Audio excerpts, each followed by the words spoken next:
King Charles in Spain, Louis XIV in France, Henry VIII in England.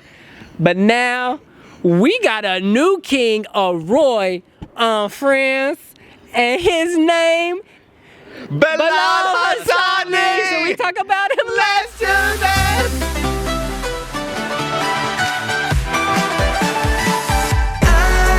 I'm not rich, but I'm shining bright.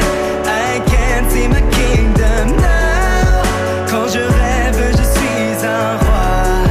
Quand je rêve, je suis un roi. Discover what kingdom you're descended from by checking out your DNA on MyHeritage. In any case, we turn to Bilal. He has a wonderful backstory.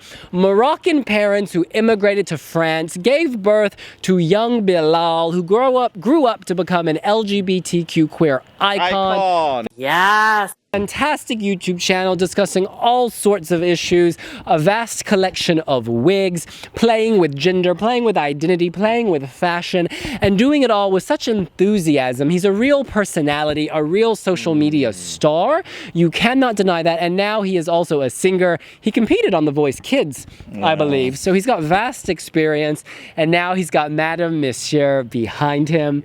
In any case, the song is Roy, that is King. Ren. We got some Rens up in here. Chris, the question is, do you want to join his royal court? Oh, I think I do. You know, the performances at Destination Eurovision were sort of up and down. There were some really good parts. There were some not as powerful. And I think he's even said, you know, I'm going to work on it. And he says that he's really, really trying, and he wants to show off that final great performance at Eurovision, which is the exact right time to peak at the end of the day.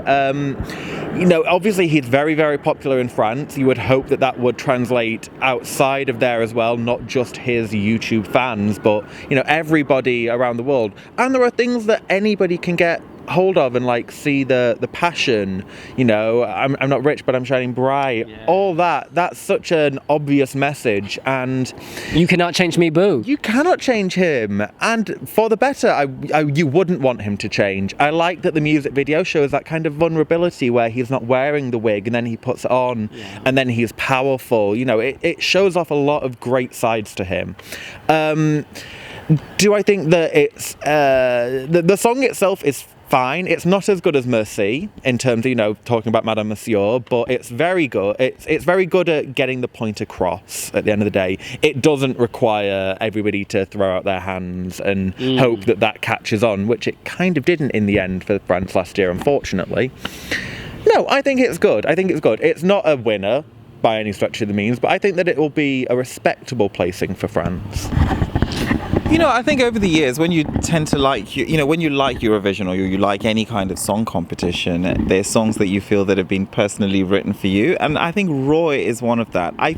It's a song that I really want it to do well. At Destination Eurovision, the music experts marked it down into 5th position, but guess what? Power to the people. They took it right to the top. I love the journey of Bilal Hassani. He takes a flight to Tel Aviv. He grabs the tunnel. He's like, Madame Monsieur, ladies and gentlemen, bienvenue à bord. And he just spins out his own song.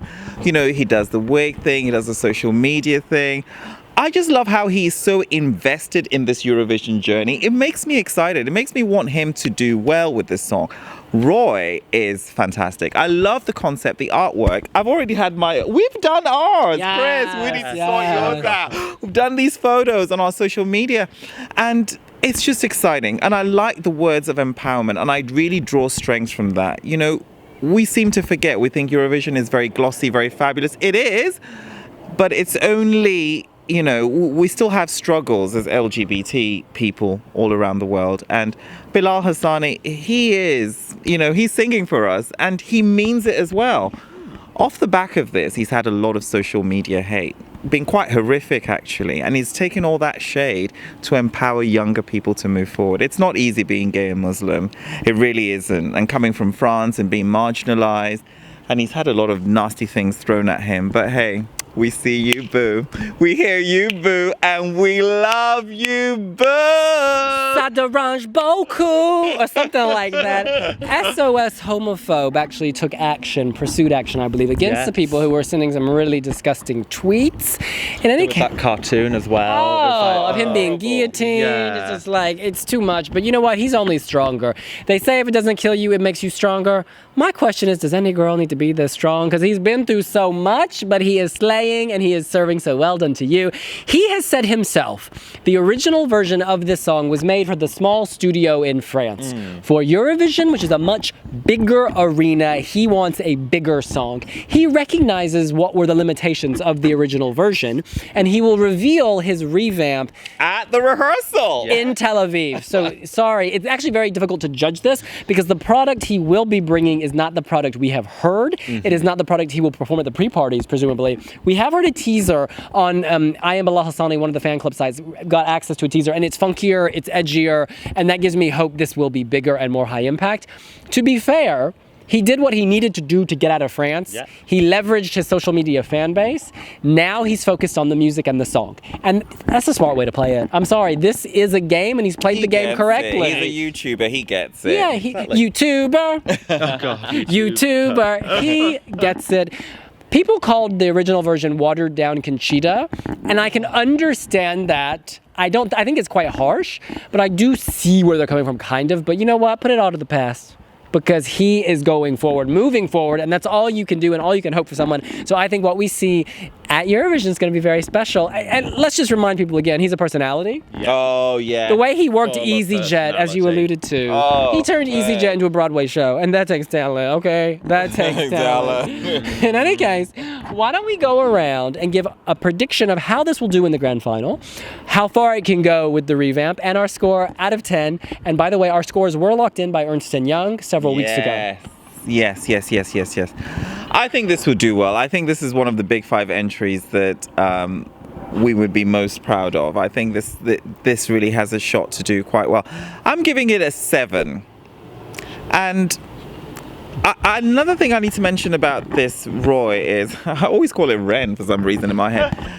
I like the bilingual approach to it. Yes. You know, Seamless. It's seamless. The transitions are seamless, of course, but also it is choppy at the same time. You know, and that defines the struggle sometimes of being who you are and surviving in a world that doesn't embrace who you are. And I love that. There's a lot to draw from this. 7, it's going to do well. It's even going to do better with the revamp. Dual language, dual identity. It's all kind of it's in all there. tying in. It's very well. It's very well packaged. He's got personality. He will attract a lot of votes. You don't become popular. You know, the amount of social media praise he's got, and the popularity he has. You don't get that without having something Yeah. about you. Absolutely. So yeah, I'm giving it a 6.5 for now, and I do think that will probably go up, hopefully, depending on what we see in Tel Aviv. Yeah, I do. I think that it will probably finish around mid-table. It could maybe sneak into the top 10 if things go the right way for him. But I think mid-table. I would be upset if it finished sort of bottom 5. For me, the result is irrelevant. This is not about the result. This is about something bigger. This is paving the way for his future. He is very young. My goal for him is to be memeable. I want all of Europe to be talking about Bilal on Monday morning and sharing gifs and videos of him for years to come, kind of like Epic Sax Guy did. You know what I'm saying? Yeah. Much bigger than just the 3 minutes. And I think if he uses his wigs, he's gone from snatching wigs to leveraging wigs. I would love to see him come on stage, ain't no wig, and slowly the wigs get bigger and bigger, or maybe in the reverse direction, it's a stripping down of wigs. I think there needs to be a journey in the visual performance, and it needs to be memorable and memeable. And meme does not mean silly. Meme can just be fabulous. And I think he's able to unlock and unleash that fabulosity. He is so fabulous. Fabulous. Just fabulous. Wonderful. So I do think mid-table seems like a realistic result based on the original version, but who knows? If this revamp is like epic, it could go top 10. In any case, did we give our scores yet? Yes, I've given 7.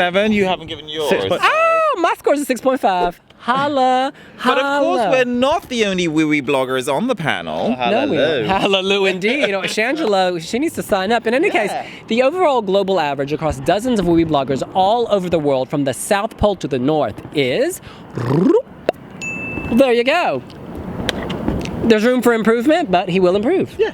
In any case, that's what we think. What do you think? Are you loving Bilal Hassani? Do you think the Roy can polish his crown and go even higher than he did at Destination Eurovision? Let us know here on Wiwi Blogs. Make sure to snatch some wigs down in the comment section below, hit the like button and subscribe.